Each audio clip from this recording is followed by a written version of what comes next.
So that's what I started with first, was eating healthy.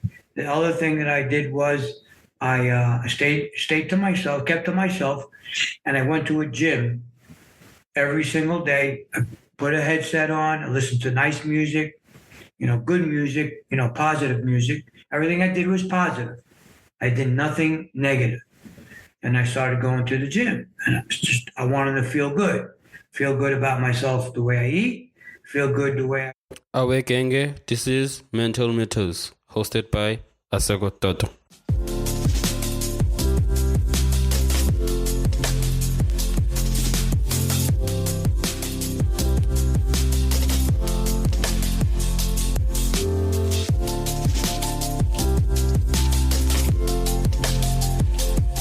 Hello, everyone. Welcome to another episode of Mental Matters. I'm your host, Terzakos. And before we dive into today's incredible conversation, I have a small favor to ask. If you enjoy what you hear today, please take a moment to rate and review our podcast on Apple Podcasts, Spotify, or wherever you listen. Your feedback not only helps us improve, but also helps others discover the valuable insights we share every week. And if you find today's episode particularly inspiring or insightful, don't forget to share it with your friends, family, or anyone you think could benefit from it. Thank you for your support. It truly means the world to us. Now, let's get back into our conversation.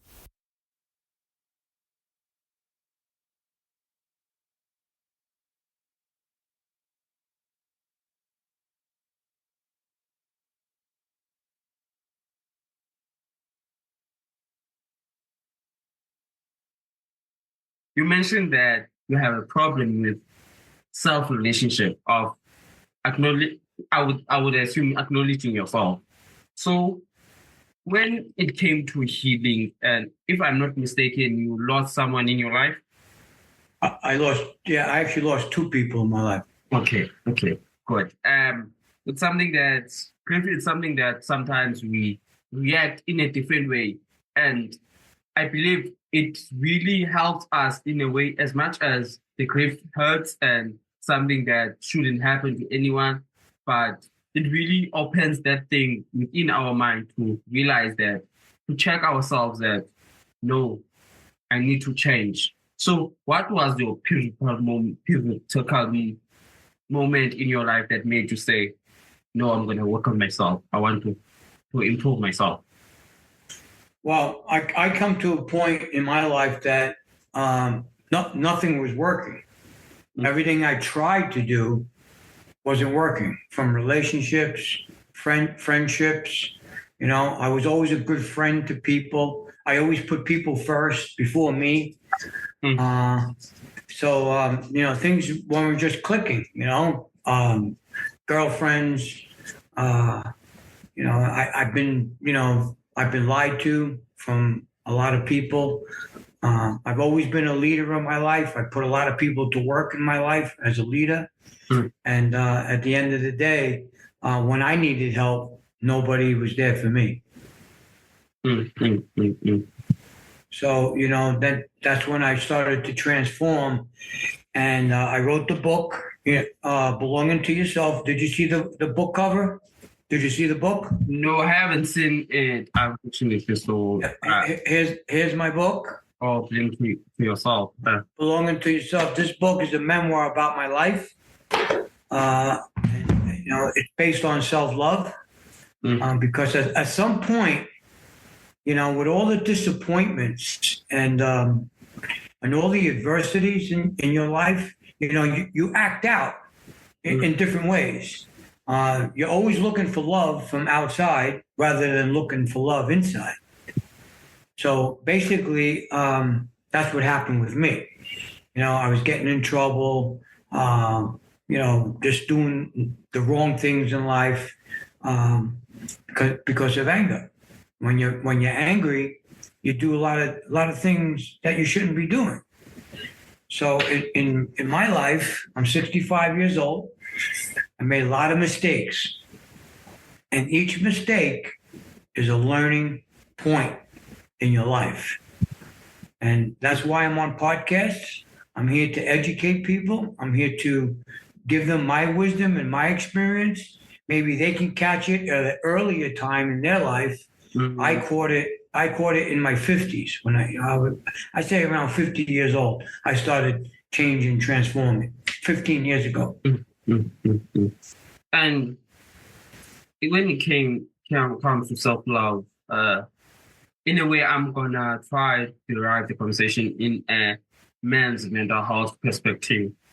It's something that we don't actually look after.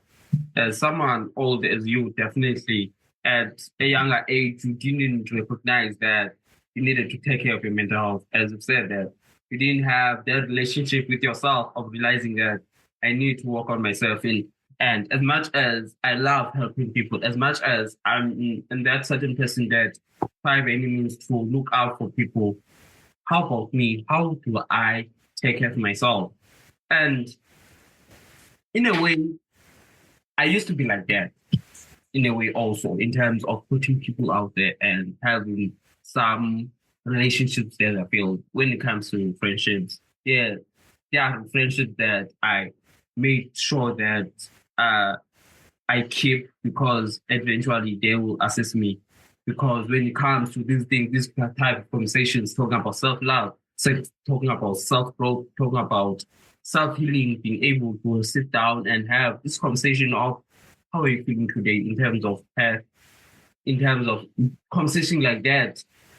You spoke about not being good with in terms of friends, and did that thing of realizing that you lost as years went, you lost people, how did that actually affect your mental well-being? Did you have that thing of saying that you're not worth it? Yeah. There's at some point you do tell yourself or you think to yourself that everything's your fault and you're not worth it. When we know that's not true, because thoughts are just thoughts, okay, and thoughts are not real. So so you do. You think you're not worthy enough, you're not good enough. But in my life, I know I was good enough. I know what kind of friend I was. I know what kind of family member I was, that I am. I know what kind of person that I was. I never betrayed people. I never backstab anybody in my life, because it happened to me. I never wanted to do that to somebody else. What happened to me in my life, and that was my whole thing in life. That I can't betray you. I can't lie to you. My word is my bond, and that wasn't true with people that I surrounded my life with. So when you start transforming in self-love, and you start taking care of you, the whole picture changes. The whole entire picture changes. You look at people different. You speak to people different. You're more awareness. You're more careful who you choose to be your friend or associate yourself with. So you could be friends with people from a distance, just so they don't hurt you.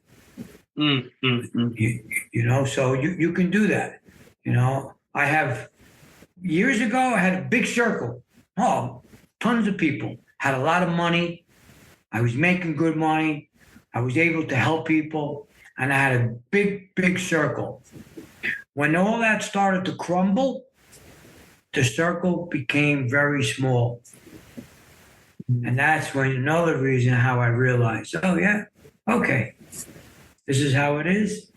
Okay, so now I have to start self-love. I got to start taking care of me. And that's what I did. Started taking care of me in so many ways, actually. And would you like, sorry. Come again? No, I was going to say, would you want me to elaborate on how please do that. Please, you can. Okay, so self-love, it begins with taking care of your mind and your body. So, the mind and the body is connected. The body talks to the the mind talks to the body. So I changed my whole eating. Everything I eat today is 100% organic and healthy. With food can change your mind, your thinking. Unhealthy foods. When you eat healthy, you have positive mindset. So that's what I started with first, with eating healthy. The other thing that I did was I stayed to myself, kept to myself, and I went to a gym every single day. I put a headset on, I listened to nice music, good music, positive music. Everything I did was positive. I did nothing negative. And I started going to the gym. And I wanted to feel good about myself, the way I eat, feel good the way I exercise. I focused on my business because I own a business. I was always kind to people because I want people to be kind to me. And I was always careful of who I would associate with. So these are the first steps that I took to self-healing. The major step is the people that hurt me, I forgive them. I forgive them. That's what I did. I said, okay, no more bitterness, no more anger. I forgive you. Even with the two people that I lost in my life, my best friend was murdered and my sister died exercising. She was a marathon runner. And I also forgive both of them for leaving me. They left here for a reason. I was angry that they left. And I forgive them also as well. There's a lot of things that you touched on. I would like to start with that fact of lying, of standing onto your word. And I'm not quite sure if you're familiar with Jordan Peterson, Dr. Jordan Peterson, whereas he said that. Yeah, I know it. I know who Jordan Peterson is. Yeah, in his experience in the in the clinical psychology, where he said that no one ever gets away with lying.